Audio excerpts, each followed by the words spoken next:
Saya yakin Anda semua pasti sudah mengenal apa itu alat berat. Alat berat sering dikenal di dalam teknik sipil, yaitu alat yang digunakan untuk membantu manusia dalam melakukan pekerjaan pembangunan suatu struktur bangunan. Adapun tujuan penggunaan alat berat adalah untuk memudahkan manusia dalam pengerjaan pekerjaannya, sehingga hasil yang diharapkan dapat tercapai dengan lebih mudah dan dengan waktu yang relatif lebih singkat. Dalam bidang kontraktor ataupun konstruksi, pasti terdapat berbagai macam jenis alat berat yang digunakan untuk berbagai fungsi utama. Dengan bantuan alat berat, semua aktivitas konstruksi bisa dilakukan dengan lebih cepat, sehingga siapa saja termasuk pengembang akan lebih mudah dalam mengatur serta merancang bahan-bahan lainnya hingga mempercepat proses pembangunan.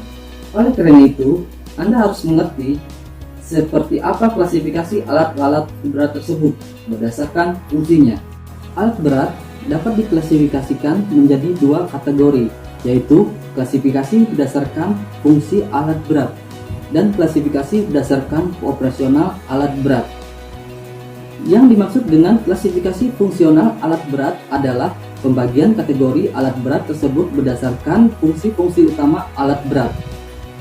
Yang pertama adalah alat berat berdasarkan fungsinya, yaitu sebagai alat pengolah lahan. Salah satu alat untuk mengolah lahan yang biasa dipakai yaitu dozer atau bulldozer. Biasanya digunakan pada kondisi lahan proyek yang masih merupakan lahan asli yang harus dipersiapkan sebelum lahan tersebut mulai diolah. Bulldozer juga dapat digunakan pada lahan yang masih semak belukar atau masih banyak pepohonan. Bulldozer dapat dibedakan menjadi dua, yakni menggunakan roda kelabang atau disebut juga crawler tractor dozer, dan bulldozer yang menggunakan roda karet yaitu wheel tractor dozer. Pada dasarnya, bulldozer menggunakan traktor sebagai tempat dudukan penggerak utama, tetapi lazimnya traktor tersebut dilengkapi dengan sudut sehingga dapat berfungsi sebagai bulldozer yang bisa untuk menggusur tanah. Bulldozer digunakan sebagai alat pendorong tanah. Blade-nya bisa diarahkan lurus ke depan maupun ke samping, tergantung pada sumbu kendaraannya. Untuk pekerjaan di rawa, digunakan jenis bulldozer khusus, yaitu disebut juga dengan swam bulldozer. Selanjutnya, berdasarkan fungsi alat berat, yaitu sebagai alat penggali. Jenis alat ini dikenal juga dengan istilah ekskavator. Beberapa alat berat digunakan untuk menggali tanah dan batuan. Yang termasuk di dalam kategori ini adalah front shovel, backhoe, dragline, dan clamp shell. Front shovel digunakan untuk menggali material yang letaknya di atas permukaan di mana alat tersebut berada. Alat ini menggunakan kemampuan untuk menggali material yang keras. Jika material yang akan digali bersifat lunak, maka front shovel akan mengalami kesulitan. Dengan demikian, waktu penggalian dapat menjadi lebih lama. Sama halnya dengan kondisi di mana permukaan material yang akan digali lebih tinggi dari ketinggian minimum yang diperbolehkan untuk mengisi bucket. Maka dari itu, ada faktor penggali untuk ketinggian penggalian dan pengaruh sudut putaran yang harus diperhitungkan dalam menentukan produksi front shovel. Selanjutnya, backhoe. Backhoe adalah alat berat yang digunakan untuk melanjutkan pekerjaan penggalian yang letaknya di bawah kedudukan backhoe itu sendiri. Fungsi backhoe sama dengan dragline dan clamp shell. Namun, backhoe dapat menggali dengan kedalaman yang jauh lebih teliti. Juga bisa digunakan sebagai alat pemuat. Fungsi umum backhoe loader adalah melakukan penggalian, membuat parit, penimbunan kembali, dan penanganan material. Alat berat ini biasa digunakan pada konstruksi umum, penghancuran, dan penggalian pembuatan landscape. Alat ini biasa digunakan pada konstruksi umum, penghancuran dan penggalian, pembuatan landscape, dan pemecahan aspal dan pengerasan jalan. Pada umumnya, jenis backhoe dibedakan berdasarkan alat pengendalinya, yaitu dengan sistem kabel atau tali besi dan dengan sistem hidrolik. Gerakan backhoe dapat beroperasi terdiri dari 4 gerakan, yaitu pertama gerakan yaitu mengisi bucket, yang kedua mengayun, ketiga membongkar beban, dan terakhir yaitu mengayun balik. Selanjutnya drag line merupakan alat gali yang dipakai untuk menggali material dengan jangkauan yang lebih jauh dari alat-alat gali lainnya. Ketinggian timbunan, hasil pembongkaran, radius pergerakan, dan jangkauan penggalian drag line lebih besar dibandingkan dengan dari alat gali lainnya pada ukuran bucket yang sama. Jika dibandingkan dengan front shovel untuk kapasitas yang sama, maka penggunaan drag line akan memberikan jangkauan yang lebih jauh. Namun, dilihat dari segi produktivitasnya, dengan kapasitas yang sama, maka produktivitas front shovel lebih besar daripada produktivitas drag line. Jenis material yang digali sebaiknya material lunak sampai yang agak keras. Pemakaian drag line sangat menguntungkan pada proyek pembuatan saluran di mana tanah yang mengandung air. Selain itu, drag line digunakan untuk penggalian di bawah permukaan air. Drag line dengan bucket yang kecil dan ringan biasanya untuk penggalian material lepas dan kering. Jika drag line akan dipakai untuk penggalian material yang lebih keras, maka pada alat tersebut harus ditambahkan rantai drag dan bucket, diperkuat dengan plat baja yang berfungsi untuk membantu bucket dalam menggali batuan pecah dan material padat.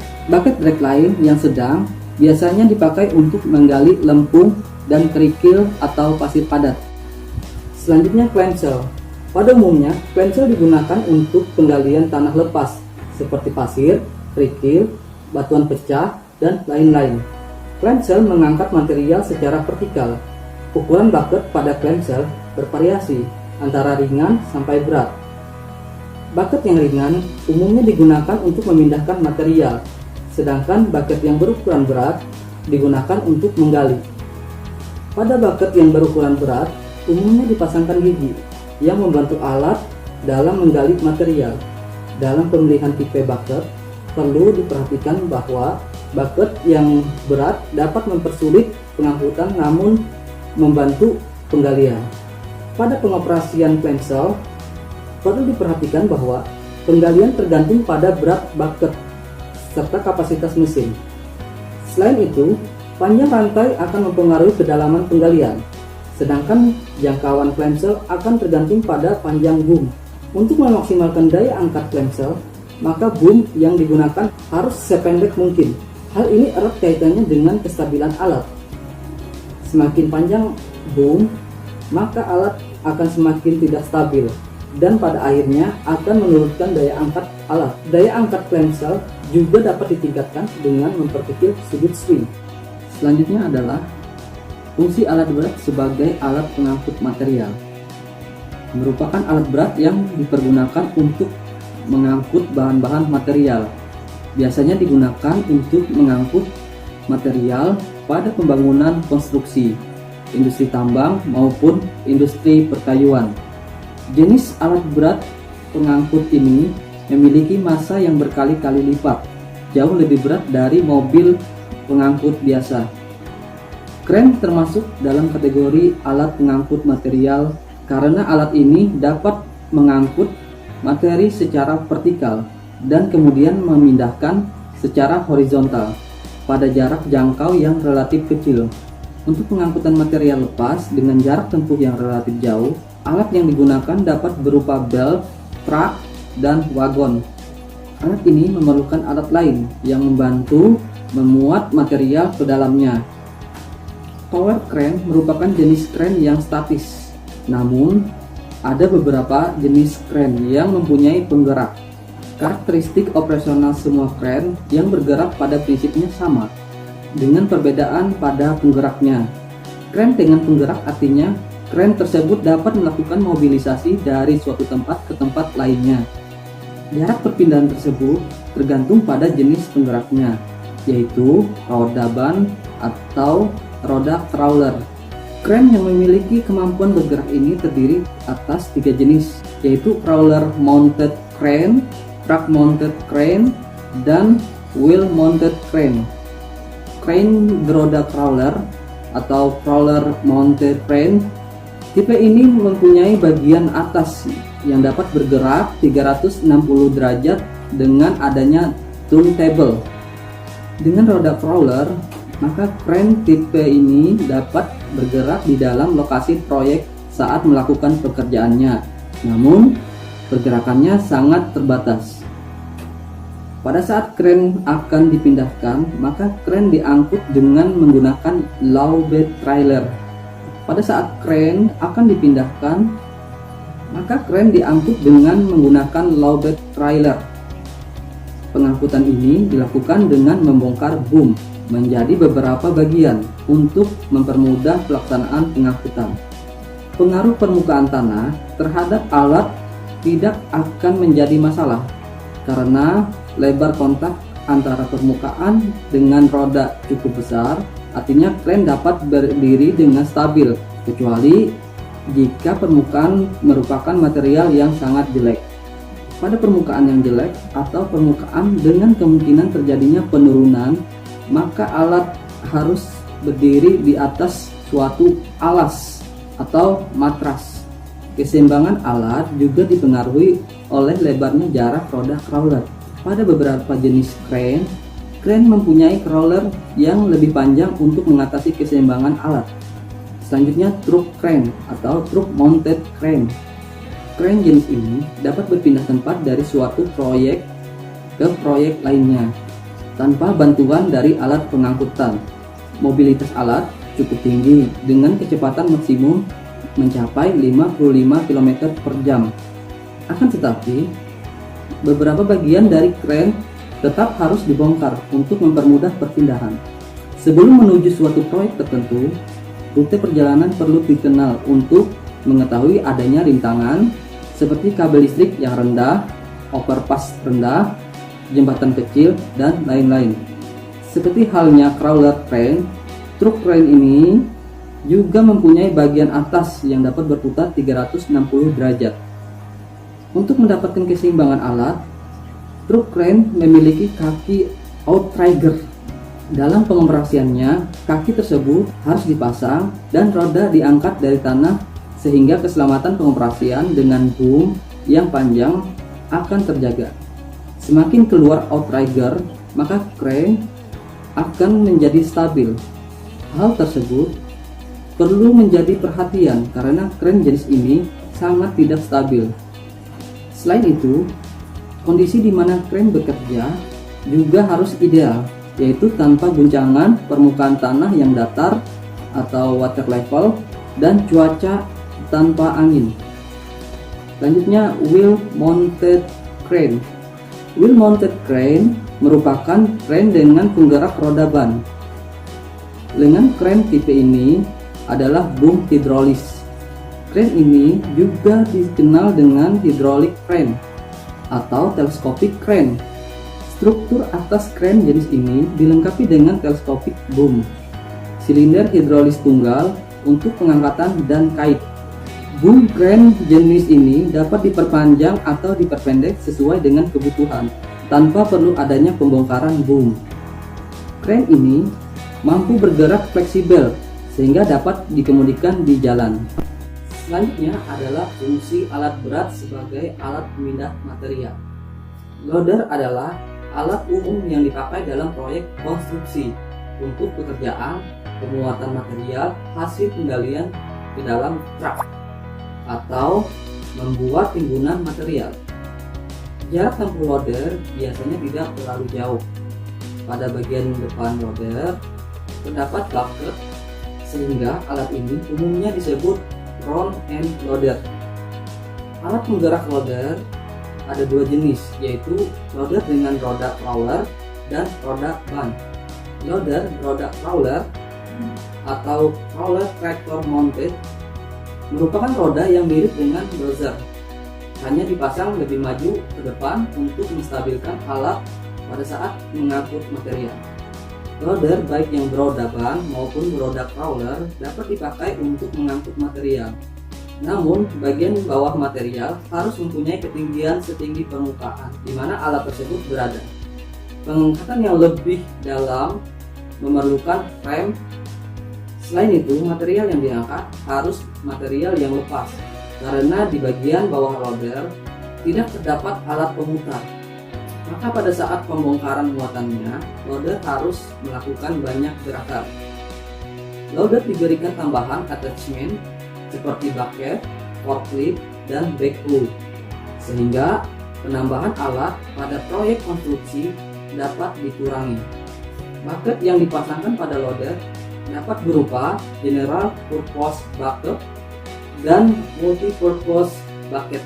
Pada multi-purpose bucket terdiri dari dua bagian yang dapat dibuka di bagian tengahnya seperti clamshell. Ukuran bucket berkisar antara 0,15 meter kubik sampai 15 meter kubik. Ukuran yang paling sering digunakan adalah 6 meter kubik.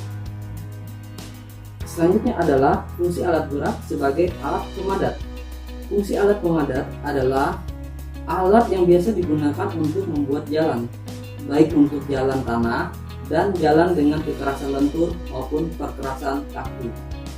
Beberapa jenis alat berat yang tergolong sebagai alat pemadat adalah stamping roller, pneumatic tire roller, dan compactor. Stamping roller berfungsi memadatkan tanah lempung atau campuran pasir dan lempung. Alat ini dipakai untuk memadatkan tanah dengan bukit kasar seperti pasir dan kerikil. Dalam pengoperasiannya, stamping roller ada yang dapat bergerak sendiri maupun ditarik oleh alat lain. Jenis alat pemadat ini mempunyai roda baja yang permukaannya terdapat biji-biji.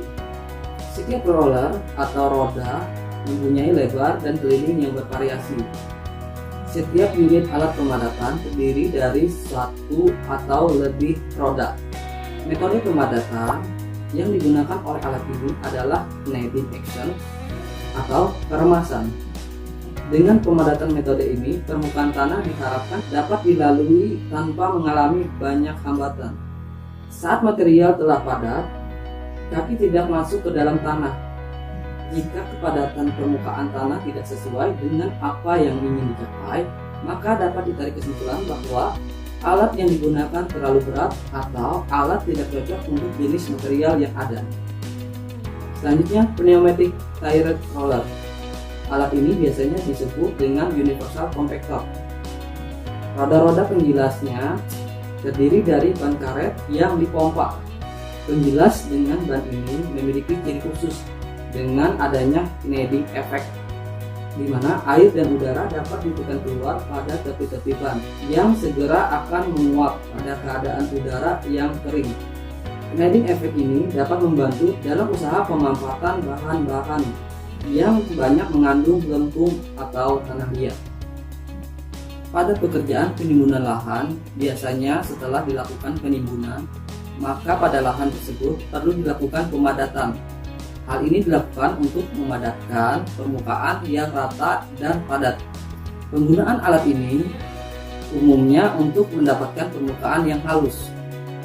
Alat berat ini digunakan pada penggilasan bahan yang bergranular, baik digunakan pada penggilasan lapisan hot mix sebagai penggilas antara, di mana roda-rodanya dapat bergerak maju dan dapat pula digetarkan atau digerakkan naik turun untuk mendapatkan timbunan yang kuat. Sebaiknya, alat berat pneumatic tire roller tidak digunakan untuk penggilas lapisan yang berbatu dan tajam, karena dapat mempercepat kerusakan pada roda-rodanya. Selanjutnya, compactor. Compactor atau biasa disebut dengan pemadat. Alat compactor digunakan untuk memadatkan tanah hingga tercapai tingkat kepadatan yang diinginkan. Jenis rodanya biasanya terbuat dari besi seluruhnya atau ditambah pemberat berupa air atau pasir. Bisa terbuat dari karet berupa roda ban dengan bentuk kaki domba atau sheep hook. Ada juga yang ditarik dengan alat penarik seperti bulldozer atau bisa menggunakan mesin penarik sendiri. Untuk pemadatan pengaspalan biasanya menggunakan road roller, tire roller atau drum roller. Akan tetapi untuk pemadatan tanah biasanya menggunakan sheep foot roller atau drum roller.